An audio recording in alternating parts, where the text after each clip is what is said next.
법문을 들으시는 BTN 시청자들께서 모든 재앙은 소멸하고 소원은 성취해서 부처님 전에 복 많이 지으시기를 발언드립니다. 오늘은 이미 말씀드린 것처럼 금강경 제5분 열의실견본에 관한 말씀을 드려보도록 하겠습니다.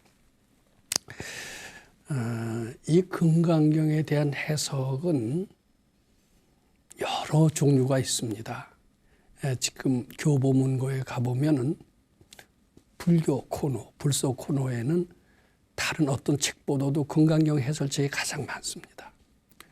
그리고 역사적으로는, 불교 역사적으로도 금강경에 대한 해설을 하신 분은 너무나도 많았습니다. 그 중에는 도인들도 꽤 많았습니다. 지금 도인들이 하신 해석, 이것이 금강경 5가해 또는 금강경 3가해로 전해지고 있습니다. 오늘 제가 말씀드린 금강경 5부는 요새 사람들이 하는, 요새 사람들, 죄송합니다만 아직 깨치지 못한 보통 사람들의 해석, 요것을 소개해 드리고요. 또 깨친이라면, 발근이라면 어떤 해석을 하실까, 이런 것도 또 소개해 드릴까 합니다. 보통 사람들의 해석과 깨친이 또는 발근이의 해석은 어떻게 다를까? 보통 사람들의 해석은요, 그 해석을 들음으로써 우리 마음이 바뀌고 팔자가 바뀌고 이렇게를 기대할 수는 없습니다. 그 해석만 들음으로써 가난한 사람이 변화해서 부자가 되고 병든 사람이 병을 고쳐서 건강하게 된다는 것을 기대할 수가 없습니다. 그런데 만일 우리가 깨친이, 도인이 하는 해석을 듣는다면은 그것은 우리 실생활에 충분히 응용 가능성이 있습니다. 보통 사람들의 해석은 실제로 응용해서 실천하기 아주 어렵게 되어 있습니다. 어렵게 되어 있는데 깨친이의 특성은, 깨친이의 해석의 특성은 그것을 실제로 응용해서 불교의 위대한 실용성을 느끼게끔 그렇게 하는 해석임에 틀림없습니다. 이것이 발근이들의 지혜이기 때문입니다. 오늘은 보통 사람들의 해석을 일단 해야, 그리고 발근이라면 어떻게 해석을 하실까, 이것을 한번 생각해 보고자 합니다. 그러면 보통 사람들의 해석과 발근이의 해석은 어떤 점에서 다를까? 우선 요 얘기부터 시작을 한 뒤에 본격적으로 여기 금강경 책 가지고 나왔습니다만은 이 책에 내 있는 금강경 5분의 말씀을 한번 해석해 보고자 합니다. 불교인들이라면 대부분 6조 단경을 듣거나 공부한 적이 있습니다. 거기 나오는 아주 인상적인 글귀를 또 대부분 기억합니다. 6조 해능대사가 처음에 하나도 일자무식의 나무꾼이었습니다. 근데 태어날 때부터 대단한 지혜가 있어서 누가 금강경 설하는 것만 듣고서도 마음이 후련히 열려서 그걸 누가 가르쳐 주는 거예요. 이렇게 이제 물었다는 얘기죠. 그랬더니 저기 5조 홍인대사라고 부처님의 법제자가 그것을 해설하고 있어. 그러니까 대뜸 그 말을 듣고 대뜸 출가의 마음을 냅니다. 근데 자기 호르몬이를 모시고 있었거든요. 그래서 그 경을 읽는 사람한테 은자 얼마를 빌려요. 심량이라고 그렇게 되어 있습니다. 빌려서 자기 어머니를 봉양하게 하고 자기는 뒤도 안 돌아보고 출가를 해서 그 일을 따라서 5조 홍인대사한테 갑니다. 그래갖고서는 5조 홍인대사 밑에서 아마 몇 달인가 수행을 하다가 인가를 받습니다. 인가를 받고 6조 해능으로 됐죠. 그 뒤로 사람들이 너를 해롭게 할 공산이 있으니까 여기서 떠나라. 이제 이렇게 얘기를 합니다.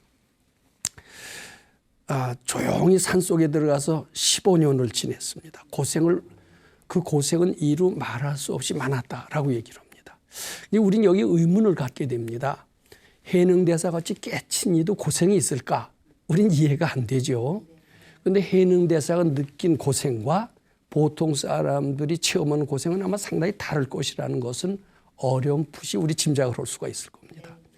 15년의 고생 끝에 가만히 보니까 그이는 상당히 지혜가 있어요. 이제는 본격적으로 부처님의 법을 필 때가 됐다 이렇게 생각을 했습니다. 그때 열반경을 강의하고 있는 인종법사라고 하는 그런 분이 계시는 절에 가게 됐습니다. 절에 가게 됐는데 많은 대중들이 바람이 막 불고 깃발이 날리는 걸 보고 저것은 깃발이 흔들린다 이렇게 얘기하는 사람들이 여럿 있었고, 잘 봐라 저 깃발은 가만히 있지만 바람이 흔들리는 것이다 이렇게 주장하는 사람들도 있었습니다. 둘 다 그럴듯해요, 안 그럴듯해요? 언뜻 보기에는 깃발만 흔들리는 것 같지만 바람은 없는 것 같아도 없질 않거든요. 깃발은 가만히 있고 바람이 흔들리기 때문에 저렇게 출렁거리는 것처럼 보인다. 이게 조금 진보된 생각이다라고 할 수가 있어요. 그게 두 부류가 서로 우기고 있는 겁니다. 해능대사는 그 얘기를 가만히 듣고 있다가 할 말씀 하시는 겁니다. 뭐라고 그러시냐면 저건 깃발이 흔들리는 것도 아니요 바람이 흔들리는 것도 아니다. 그대 마음이 흔들리기 때문에 흔들리는 것처럼 보이는 것이다. 이렇게 답변을 합니다. 근데 우리는 대개 보기에 물질만 눈에 띕니다. 물질만 또는 사람만 눈에 띕니다. 즉 우리의 눈에 볼 수 있는 것들, 귀로 들을 수 있는 것, 코로 냄새 맡을 수 있는 것, 안입이 설신의가 체험할 수 있는 것밖에는 판단할 그 이상의 힘이 없습니다.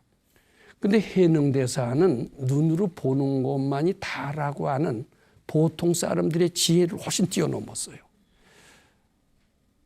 눈으로 보는 게 다가 아니다. 안입이 설신의 이상의 우리 실제로 보고 듣는 것을 움직이는 동력은 마음이다. 이렇게 알았던 겁니다. 즉 일체유심조다. 마음이 모든 것을 만드는 것이다.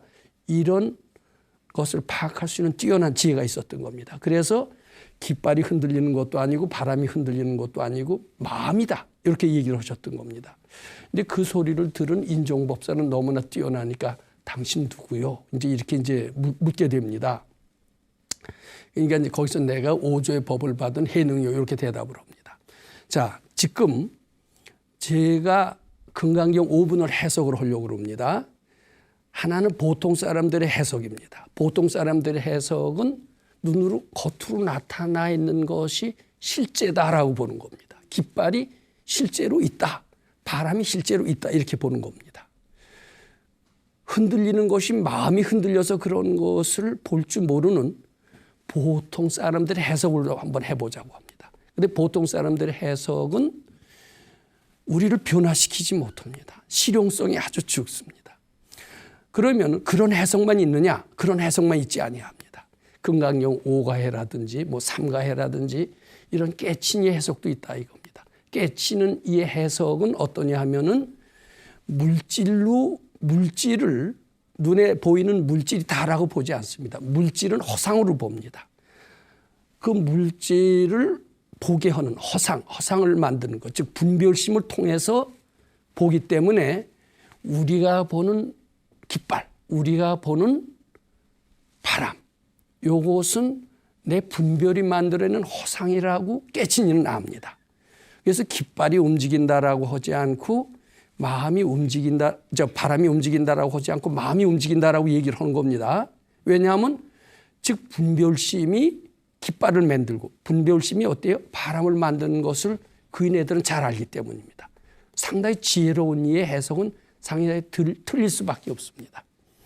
자, 즉 지혜로운 이들은 마음이 다 모든 것을 만든 거로 압니다. 물질이 먼저 있고 그 물질을 보고 우리가 판단하는 게 아니라 내 마음, 내 분별심이 모든 것을 만든다. 일체유심조입니다. 그것을 잘 압니다. 그래서 그인애들은 예를 들어서 몸뚱이, 이 몸뚱이가 우리 눈에 보이죠?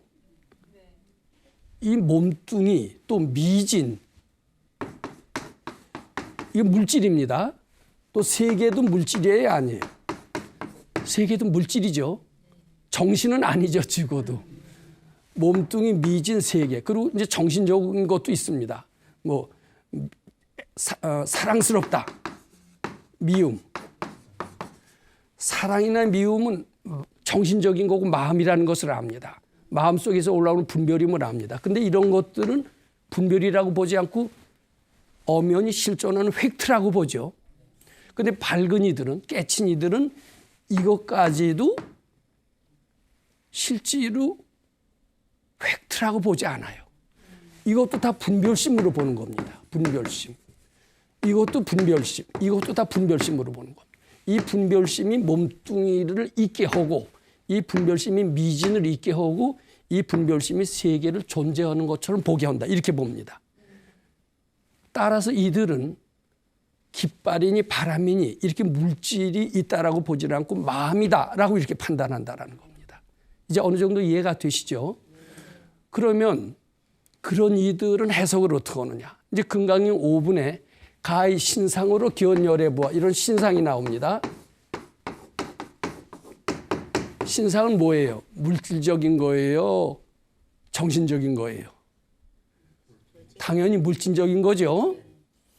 근데 물질적인 거 그대로 해석하면 깨친이의 해석이에요? 보통 사람들의 해석이에요?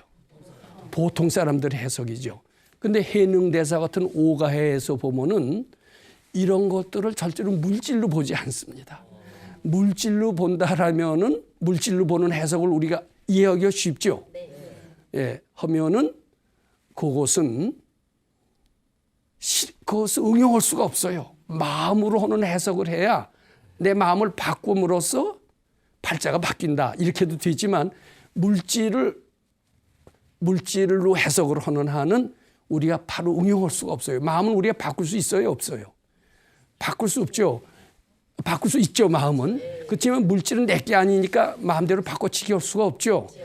그래서 마음으로 다 해석을 해야만이 우리가 바꿀 수도 있고 실용성도 있고 의대성도 있고 이렇게 된다는 이야기입니다. 자, 그러면은 우리 지금 보통 사람들의 해석, 물질을 물질로 본 해석을 일단 한번 해보도록 합니다. 자, 금강경 5분을 지금 가지고 계시진 않지만 제가 가지고 있는 책을 갖고 보통 사람들의 해석, 지금 보이는 물질을 물질로 그저 보는 거죠. 이 어마어마한 팩트로 보는 거죠. 그런 식의 해석을 한번 해보고자 합니다. 수보리아 어의 운하오 가히 신상으로 기원열애 부하. 이제 이렇게 누가 하신 말씀인가 하면 부처님께서 하신 말씀입니다. 부처님 몸매가 어때요? 우리 부처님 본 적은 없지만 거룩하게 생기셨을까요? 그냥 보통 사람하고 비슷하게 생기셨을까요? 굉장히 거룩하게 생기셨다고 그래서 30 이상 80종호가 있다라고 얘기를 하죠. 우리는 뭐 그런 말 많이 하지 않습니까? 관상만 봐도 그 사람의 마음 씀씀이를 알 수가 있고 장래를 예언할 수 있다 이렇게 보잖아요. 그리고 역시 인물이 훤하더니 신원서판이라는 말이 있습니다. 외모가 훌륭하더니 역시 그이는 큰 그릇이로구나 이렇게 얘기를 합니다. 당연히 그렇다면 부처님 같은 분은 어때요? 외모도 굉장히 아주 멋지게 훌륭하게 거룩하게 조촐하게 생겼을 것은 말할 것도 없습니다. 참 잘도 생기셨네. 역시 부처님 같구나 이렇게 생각이 되겠죠. 이제 그런 걸 아시고 부처님께서는 질문을 하시는 겁니다. 수보리아 어이구나 어떻게 생각하느냐. 이 몸뚱이를 가지고 신상을 가지고 부처라고 하겠느냐. 이렇게 잘생긴 모습이 부처라고 생각하느냐. 이런 질문 하실 수가 있죠. 근데 이렇게 신상하면 벌써 물질이죠. 몸뚱이라고 해석하는 한은 보통 사람들의 해석이에요. 도인다운 해석이에요. 보통 사람들의 해석이다. 이렇게 일단 말씀드리고 싶습니다. 그랬더니 이제 수보리 존자는 굉장히 지혜롭죠. 그러니까 불야니다 세조나. 이 몸뚱이 자체가 이제 수보리 존자는 굉장히 깨친입니다. 물론 부처님은 더 깨친이죠.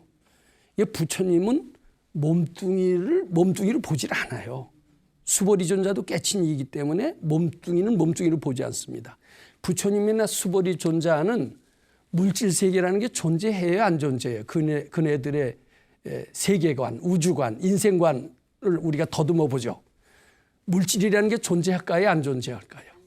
안 존재해요. 이 나타난 모든 현상은 내 마음이 만들어낸 피조물이다 이렇게 보는 겁니다. 근데 이 몸뚱이로서 부처를 보느냐? 대뜸 수보리존자는 그걸 알아들으면서 아닙니다 소리가 금방 나오죠. 아닙니다 소리가 나올 뿐만 아니라 몸뚱이라고 하는 것 자체가 없습니다. 이런 생각까지도 들까요? 안 들까요? 둡니다.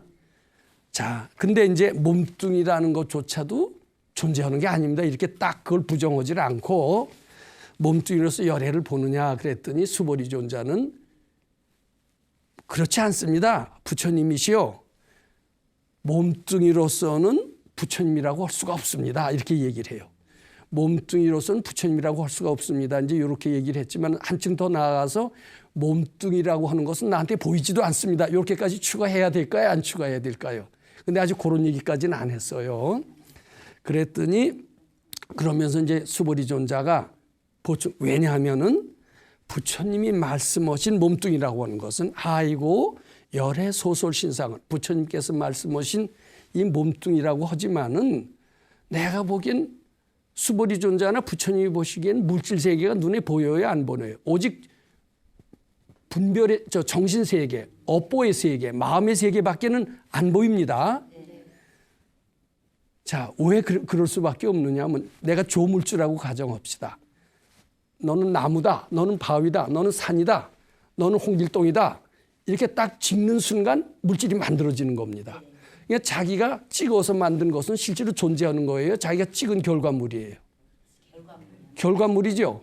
그런데 수보리존자나 부처님은 이미 그런 절대자, 조물주의 심경이 된 거예요. 그러니까 신상으로 이 몸뚱이로 열애를 보느냐. 이 몸뚱이라는 것 자체를 인정할까요? 안 할까요? 안 할 수밖에 없겠죠. 그이가 조물주와 같이 위대한 존재라면. 그러니까 부처님이 말씀하신 이 몸뚱이는 허상입니다. 이렇게 대답할 수밖에 없잖아요. 열애 소설 신상은 부처님이 얘기하신 신상은 참 부처님의 모양이 아니다. 이게 내가 눈에 띄는 거 여기 후세 말세 중생들이 보이는 몸뚱이라고 하는 것은 실제로 실상이 아닙니다. 자기 분별심으로 본 자기 분별심의 안경으로 쓰고 본 허상입니다. 이렇게 대답할 수밖에 없죠. 그렇게 하는 것이 올바로 일깨워주는 그런 밝은 가르침이라고 할 수 있겠어요? 없겠어요? 올바른 가르침이죠. 네, 수보리존자 하는 게 올바른 가르침입니다. 그랬더니 불고 수보리 하사되 범소유상은 계시허망이라고 그랬어요. 자, 요거 잘 보세요. 범, 소유상, 계시허망이라. 이 모든 있는 상은 다 허망하다 이렇게 얘기했어요. 근데 보통 사람들은 눈앞에 보이는 모든 것들, 그러니까 사람을 비롯해서 자연, 우주, 모든 것들 이런 것들은 무상하다 이렇게 해석을 합니다. 계시허망을 그렇게 해석하죠. 사람은 어때요?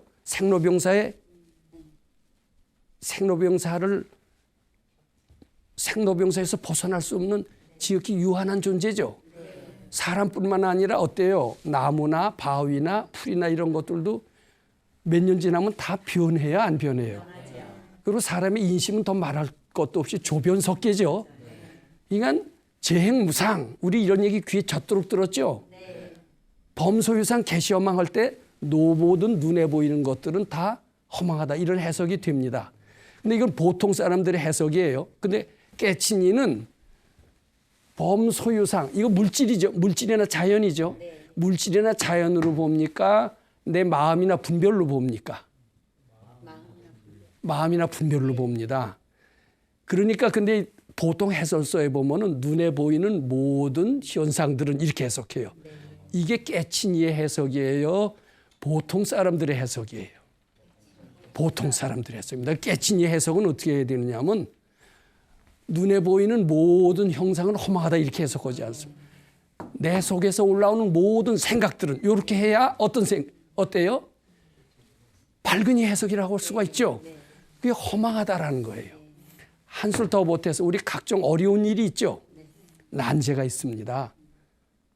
이 난제가 허망하다고 그런 뜻입니다.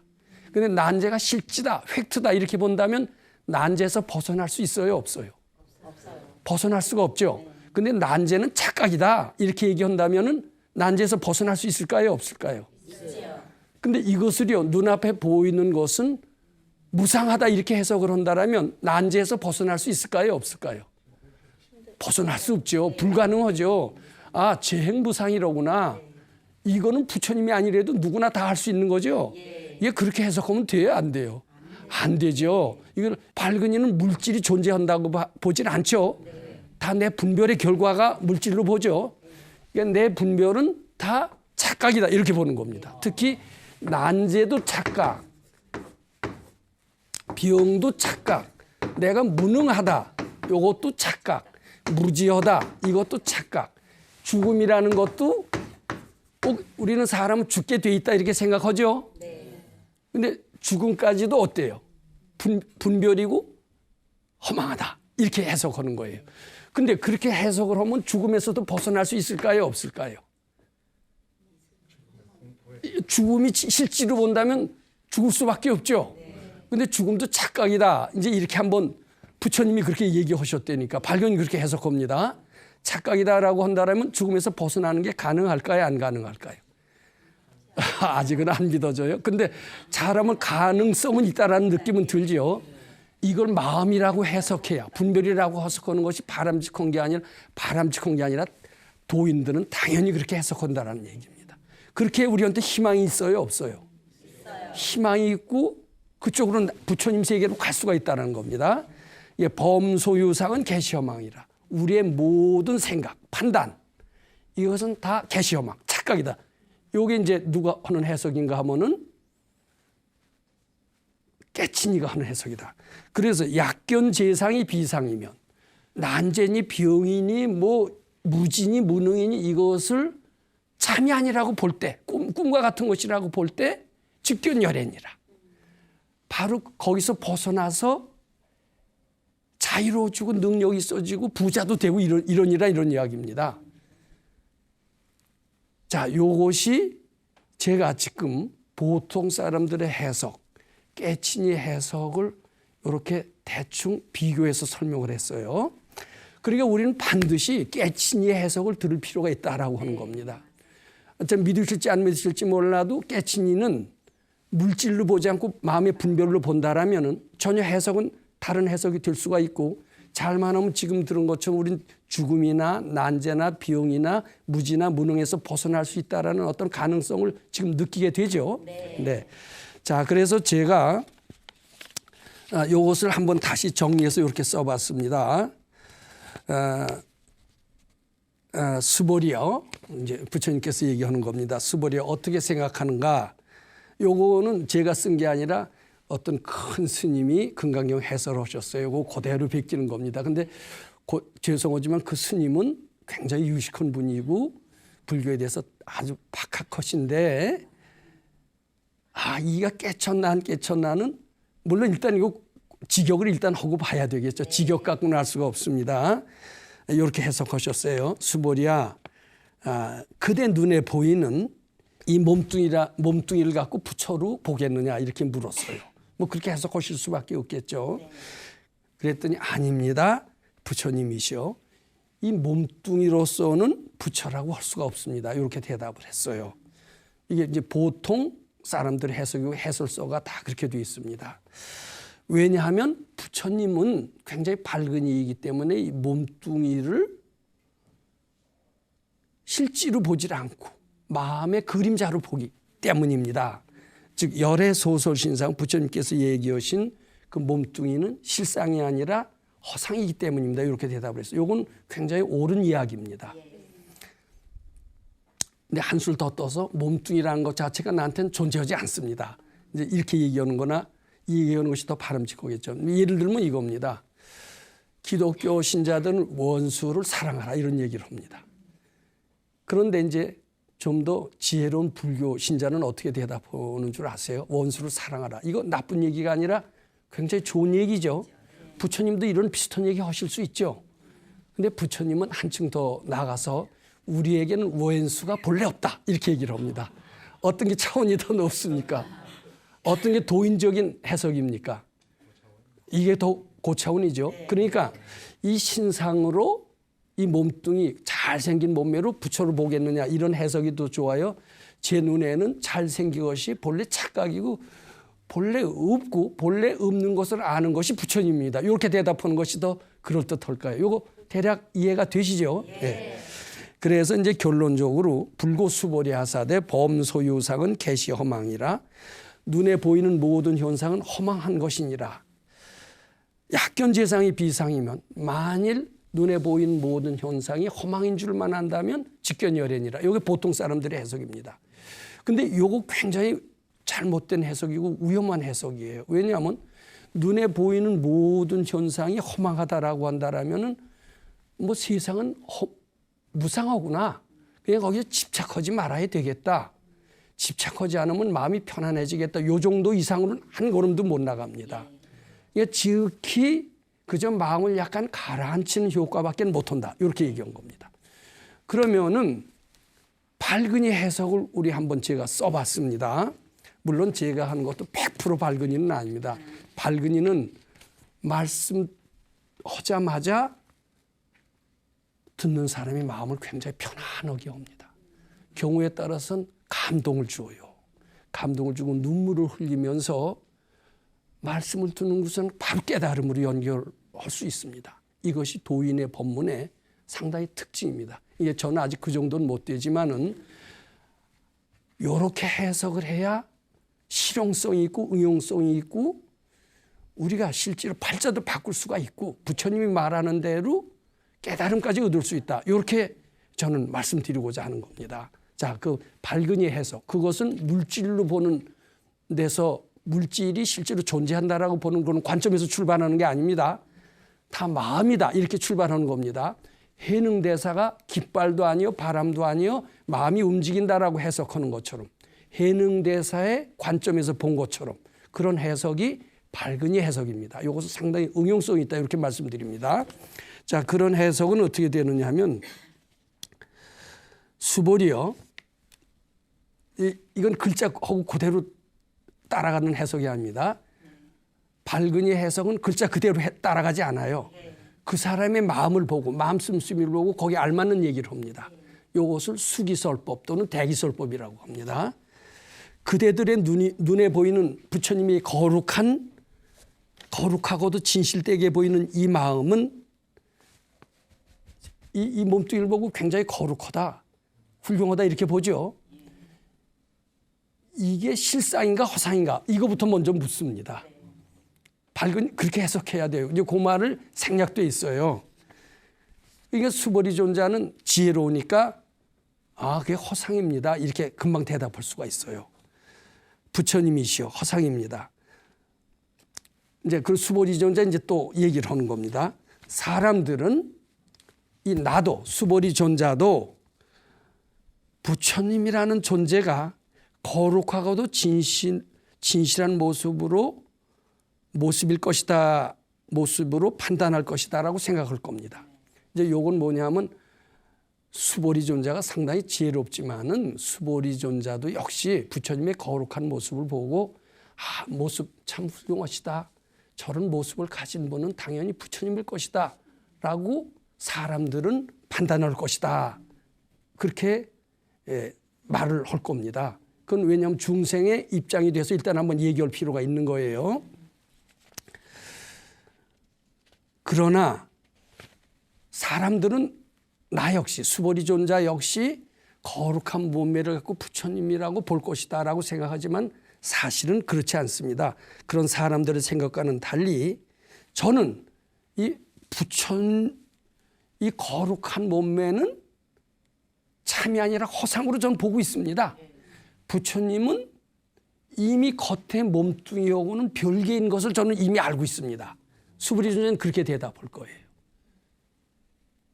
나는 이 몸뚱이라는 것이 실제로 존재한다라고 보지 않고 아무리 부처님의 모습이 거룩하고 훌륭하고 참 환희심이 나고 이렇지만은 이 몸뚱이 자체는 다 분별이 만들어낸 허상이라고 저는 이미 알고 있습니다.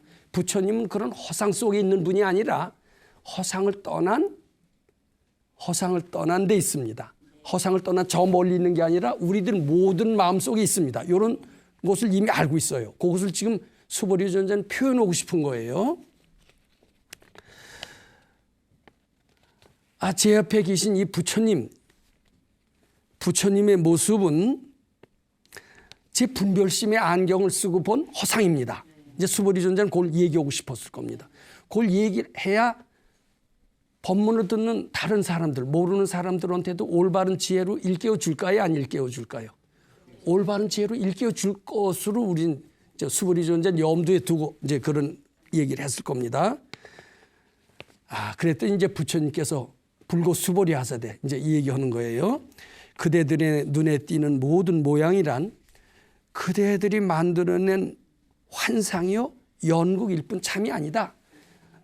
그대들이 이 몸뚱이가 부처의 몸뚱이가 거룩하고 위대하고 조촐하고 멋지고 이렇게 보이지만은 그것은 참이 아니고 허상이다. 이걸 부처님이 꼭 강조하고 싶어요. 이 몸뚱이에 많은 사람들이 연모하고 사모하고 위대한 거예요. 저렇게 훌륭한 몸뚱이를 가진 이런 분은 참 세상에 드물 것이다. 이제 이렇게 보고 좋아했다는 기록들이 많이 나옵니다. 그런 분들이 부처라고 볼 듯도 하죠. 볼 듯도 하지만 부처님 그걸 깨트려 주고 싶은 거예요. 너희들이 내 몸뚱이가 아주 아름답고 좋다고 보지만 실은 그네들이 업보의 안경을 쓰고 본 착각일 뿐이다. 이렇게 이제 말씀을 하시는 겁니다. 그러면서 이제 그대들이 보는 가지각색의 여러 가지 화려한 것들, 이런 것들은 모두 환상이요 연극으로 분명히 알게 된다면 그것은 이제 범소유상 계시허망을 제가 설명드리는 겁니다. 그대들의 눈에 띄는 여러 가지 아름답고 화려하고 이런 것들이 다 착각이다. 그들이 분별이 만들어낸 허상이다. 이렇게 분명히 알게 된다면 그들은 즉견열애니라. 영원한 세계, 모든 죽음이 없는 세계, 모든 어려움을 다 해결하는 그런 세계로 가게 될 것이니라. 이렇게 부처님은 해석을 합니다. 이제 이렇게 이것이 저는 지혜로운 도인의 해석이다라고 봅니다. 그러면 왜 우리 보통 사람들의 해석을 하면은 우리가 달라지지 않을까? 우리 발자를 고칠 수도 없을까? 우리는 가난에서 벗어나서 잘 살게 될 수 없을까? 그리고 죽음을 해탈할 수 없습니다. 보통 사람들의 해석 갖고는. 발근의 해석 갖고는 실제로 우리를 변화시킬 수가 있습니다. 실제로 발근이가 와서 해석을 한다라면은 마음도 우선 편안해져요. 이심전심이라고 있잖아요. 그분이 분별을 씌웠기 때문에 이미 부처님 같은 분이 여기서 딱 해서 이제 해설을 한다고 칩시다. 그러면은 이제 한 10분 전에 와서 기다리겠죠. 10분 전부터 이제 10분 후에 부처님이 오실 것이다 이렇게 되면요. 부처님 10분 후에 부처님이 오셔서 설법 오실 것이다 이거 생각할까요? 안 할까요? 생각하면서 마음이 고요해집니다. 이건 실제로 도인을 만나본 분은 알아요. 그리고 이제 그분이 한 번 얘기할 때마다 그 법문은 산 법문이 되는 거예요. 그리고 현실에 맞는 얘기를 하는 거예요. 네 생각은 너 지금 굉장히 어려움에 처해 있지? 이제 이렇게 물을 겁니다. 근데 그 어려움이 실제로 있다라고 생각하느냐? 이렇게 물을 겁니다. 근데 그게 다 네 분별이 만들어낸 것이다. 이렇게 또 얘기하실 거예요. 그리고 그것이 착각인 줄 알고 부처님께 바쳐라. 이런 얘기를 하실 거예요. 자, 그러면서 한술 더 떠서 그럼 날 따라서 지금 바쳐봐라. 그 생각이 넌 지금 어렵다고 생각하고 절체절명의 위기라고 생각한다. 자, 근데 그게 네가 너만 위태롭게 절체절명의 위기라고 생각하지 내가 보기엔 아무것도 아니다. 자, 그 생각을 부처님께 바쳐라. 날 따라서 바쳐라. 날 따라서 바쳐봐라. 이러고서 이제 부처님이 한마디 하십니다. 그렇게 한마디 하는 순간 절체절명의 위기라는 생각이 싹 가셔요. 실제로 이거 제가 체험한 겁니다. 그러면서 벗어나요. 그럼 부처님의 법문은 어때요? 당처 즉시 그 자리에서 어때요? 난제를 해결하는 것이다. 이렇게 되는 겁니다. 또 거기에 걸맞게 우리가 해석해야 될 의무가 있어요. 자, 그래서 우리 정리를 한번 해봅니다. 자, 이게 실제로 보통 사람들의 해석은 우리 수많이 들었습니다. 근데 그 모든 해설은 대부분이 물질을 물질로 얘기를 해요. 그리고 그걸 팩트라고 그리고 당연히 그렇게 해석해야 된다라고 생각을 합니다. 근데 물질은, 우리 마음 밖의 물질은 우리가 움직일 수 있습니까? 없습니까? 없어요. 근데 그것을 내 분별이라고 해석을 한다라면은 분별은 잘하면 내가 바꿀 수가 있죠. 그러니까 기존의 해석은 내가 실천 불가능한 해석을 할 뿐이다. 그저 그거 듣고 마음이 편해졌을 뿐이지 실천 불가능한 해석이 됩니다. 그것을 내 마음이고 분별로 표현해야 된다. 그렇다면은 내가 마음을 잘하면 바꿀 수 있듯이 난제도 해결할 수 있다. 이렇게 되는 겁니다. 그러면서 난제에서 벗어날 수 있고 병에서 벗어날 수가 있고 여러 가지 열등감에서 벗어날 수 있다. 이렇게 말씀드리는 겁니다. 자, 이게 요 정리해서 말씀드린다면 깨치니 발근이 해석을 그대로 뒤따른다면은 이것은 난제를 해결할 뿐만 아니라 경우에 따라서는 절체절명의 위기에서도 벗어날 수가 있다. 이렇게 되는 겁니다. 제가 이 자리에서도 몇 번 말씀드렸습니다마는 저는 좋은 공부를 하기 위해서 도인 밑에 가서 출가해서 몇 년을 공부한 적이 있었습니다. 그런데 제일 어려운 것이 뭐였느냐면 내 집안을 책임져야 될, 그러고 대학 졸업하고 군대 왔다 와서 막 취직을 해야 되는데 가정을 유지할 사람이 없어요. 그래서 부처님 공부가 좋아서 출가를 했대지만 집에 계신 허약한 어머니를 생각하면 가슴이 미어질까요? 안 미어질까요? 미어지죠. 그래서 보따리 싸갖고서는 도인의 가르침이고 뭐고 다 때려치고 집으로 돌아가고 싶은 생각이 몇 번 났었습니다. 그랬더니 도인이 뭐라고 그러시냐면은 너희 어머니가 불쌍한 게 사실이냐? 네가 그렇게 불쌍하다고 생각하는 것이 더 사실이냐? 이렇게 물었어요. 어느 것이 더 사실에 가까워요? 불쌍하다라는 것은 아직 확실히 모르죠. 근데 내가 불쌍하다고 생각하는 것은 엄연한 팩트죠. 그런데 부처님께서 뭐라고 그러셨느냐? 그 생각은 다 착각이라고 그러시지 않으셨느냐? 이렇게 말씀하시더라고요. 말 돼요, 안 돼요? 왜 그 생각이 착각인 줄 알고 부처님께 바쳐라 이렇게 얘기를 하세요. 그럼 바치면 어떻게 됩니까? 이렇게 물을 수밖에 없죠. 바치게 된다면 불쌍하다는 생각이 없어질 것이다. 여기까지 동의해요, 안 동의해요? 내 생각에서 불쌍한 생각이 없어진다면 내가 없어지면 뭘 합니까? 어머니는 여전히 불쌍한데요. 또 이렇게 대답을 하죠. 아, 근데 안 그래요. 내 마음속에서 불쌍한 생각이 없어지니까 실제로 그이도 변하더라고요. 그러니까 그이가 불쌍하게 하는 것은 실제로 불쌍한 게 아니라 내가 불쌍하다라고 보는 견해가 불쌍하게 만든다는 것을 뒤늦게 아는 겁니다. 자, 이렇게 본다면 이 금강경의 구절, 범소유상 개시어망이라는 구절은 절체절명의 위기에서 벗어나는 가르침이 아니에요. 죽음이라는 것도 우리 꼭 있다라고 보죠. 죽음이 꼭 있느냐? 팩트다 이렇게 봅니다. 근데 죽음이 꼭 있다라고 생각하느냐가 팩트입니까? 죽음이라는 것이 꼭 있다라고 우리가 볼 뿐이지 죽음이 꼭 있는지 없는지 우리는 잘 모르죠. 체험을 안 해봤으니까. 근데 죽음이 꼭 있다라는 생각이 금강경이 뭐라고 그랬느냐? 범소유상 개시어망. 그 착각이라고 그랬다. 착각인 줄 알고 분명히 알면 어떻게 돼? 직견열애니라 그랬다. 그럼 죽음이라는 것이 착각인 줄 알고 자꾸 부처님께 바쳐서 나는 죽는다라는 생각을 소멸했다고 칩시다. 그럼 죽음도 없는 거예요. 이게 생사해탈이라는 거예요. 그럼 왜 죽느냐? 내가 안 죽는다 그러면 안 죽는데요. 죽는다 그러니까 죽는다. 이게 궤변이에요? 실질까요? 아이, 금강경이 뭐라고 그랬어요? 범소유상은 개시어망. 이건 궤변 아니죠. 부처님 말씀이니까. 죽음이라는 것도 착각이고 본래 없는 것이다. 그렇게 확실히 믿는다면 직견열애니라. 그랬어요? 안 그랬어요? 궤변이에요? 지금도? 아니죠.